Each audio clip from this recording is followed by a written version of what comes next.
মামি এনো বাস আর এই যে মাংস ধরো, বাম্বু চিকেন করে দাও চলো। ভাগ্নে বাঁশ কাটে নিয়ে আইছে, মাংসও নিয়ে আইছে, এবার বলছে মামি বাম্বু চিকেন করে দাও। যাই রান্না করে যাই, ভাগ্নের আবদার রাখতেই তো হবে, এবার যাই রান্না করে। এবার মাংসটা ধুয়ে নিয়ে আসি, কুচিয়ে রাখা পেঁয়াজটা দিয়ে দেবো, আদা বাটা, রসুন বাটা, লঙ্কা বাটা, জিরা বাটা দিয়ে দেবো, লবণ, হলুদ, সর্ষের তেল দিয়ে মাখিয়ে নেবো।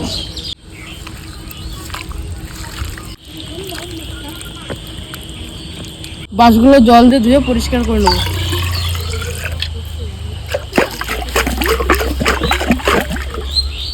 এবার মাংসগুলো বাসের মধ্যে ভরে নেব।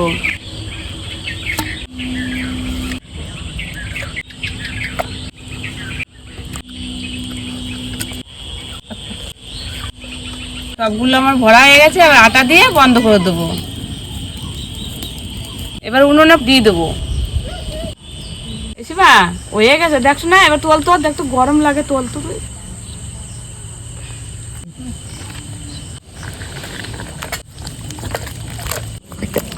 কিরকম হয়েছে এবার খাইয়ে দেখি।